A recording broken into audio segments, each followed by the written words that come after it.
Hack and slash your way to better clear times with the most versatile and tankiest class in New Genesis. Let's go! Now you might be wondering, is this mofo clickbaiting me? Well, after 3 hours of research, tons of game time, another 4 hours of math and frame by frame, we came to a conclusion that maybe a lot of players are using the Hunter wrong. Well friends, today we'll dive deep into numbers again to share some information so that you can get those faster clear times.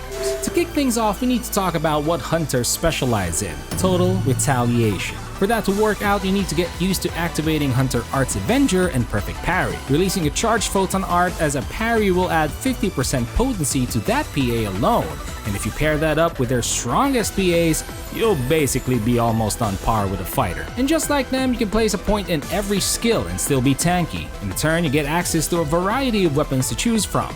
You can opt to add some points to Hunter's physique as a priority, and Flash Guard being the dump, as the passive damage reduction only amounts to 10% at max level. Let's cut to the chase and start with the Partisan, which is a much underrated weapon but with good reason. It just doesn't deal that much damage compared to a sword, but is arguably the most fun to play once you get a hang of it. The technique and mastery required to maximize this weapon is going to take some time, but it's worth it if you're into stabby things. For the purpose of this guide, we'll be using a plus 20 Theseus Spear with a level 1 potential, 5 fixed attack, and no augments because I am freaking broke. We'll also use 30 frames per second as our format in our tests. Voltraptor should be your opener during boss downs or breaks. It adds some decent damage once it explodes. The only drawback is that disgusting 60-second cooldown, which really drags the Partisan's DPS down. Maybe someday Sega will buff this up, as this really needs some love. Assault Charge might feel annoying if you tap it, but here's the thing.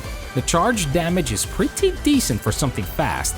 It also lets you stay in the air for the duration with charge. Ending your combo with this before a boss recovers would be a nice touch to your overall DPS. Normal attacks have 3 stages with fair increments in potency values.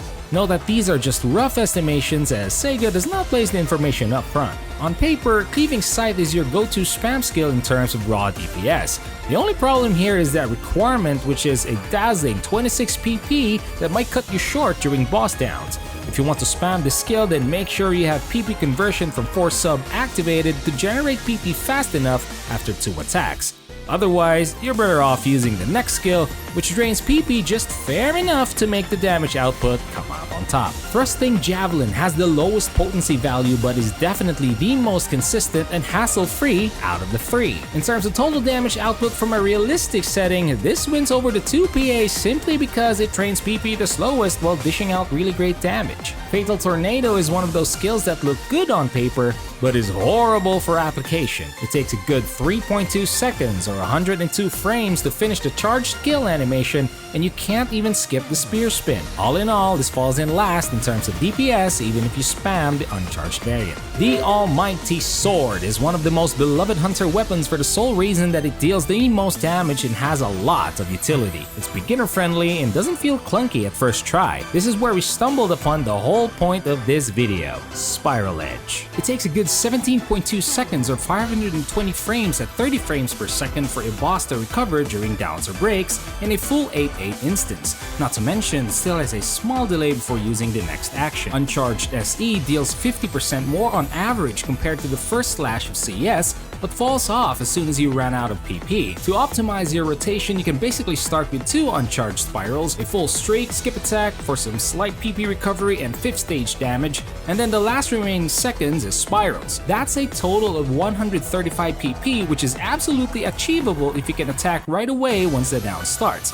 But hey, if you feel chill, there's nothing wrong with just going for caliber. Twisting Zapper is one of your best mobbing tools, so you're better off saving it for that, as it doesn't really deal that much damage. Zapper can also displace you when timed wrong or if the target is not locked, so be careful. Your 2-sword parries hit ridiculously hard. It feels the same as a knuckle. You can also block a huge chunk of damage by holding down weapon action, given that you still have enough PP. No one hates the wired lance. everybody should consider summing a wired lance. Simply put, it's the best in mob clearing, a stellar piece of utility, and an Attack on Titan fan's wet dream. Your normal attacks deal a decent amount of damage, nothing too fancy, and generate some decent PP, but it gets nasty with the weapon action functions. Pressing forward while doing this allows you to close the gap whether vertically or horizontally. The AoE Lasso's full channel deals an estimated 1,800 to 1,820% potency.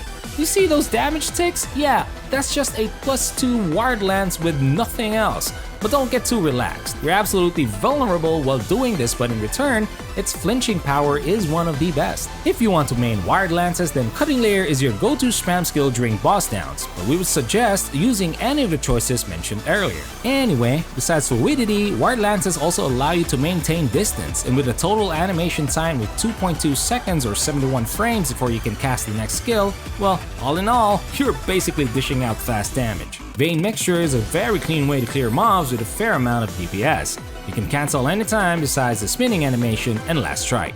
Turbulent Rain has some vertical utility as holding down forward or backward can either give you a lift up or down. It can be cancelled anytime after stage 2, but sadly doesn't have the best damage. Photon Blast, well, they're pretty self-explanatory. All we can tell you is that swords deal the highest damage and wired lances come in last. For weapons, we highly suggest Theseus with Fixa Fatale level 5, Atelier, Striga, and Glisten all with Fixa Attack 3+ for swords. Seriously, these things cost a fortune, so don't feel down when you're carrying a level 3 Fixa. Resurger's absolutely fine too, as its versatility for multi-weapons separates it from the rest. For partisans, Vialto with Fixa Attack is optimal, as you pretty much drain a lot of PP, but out here Stabby Stabby works with Theseus and Resurger too. If you want to use a wired lance, then Theseus or Resurger with Fixa Fatale would work just well. Glistening Forces for multi-weapons are also fine. Subclasses are again totally up to preference, because there's no point in playing if you're not having fun. But if we talk about what's meta, then Force should be your first option for amazing passive and activated PP recovery,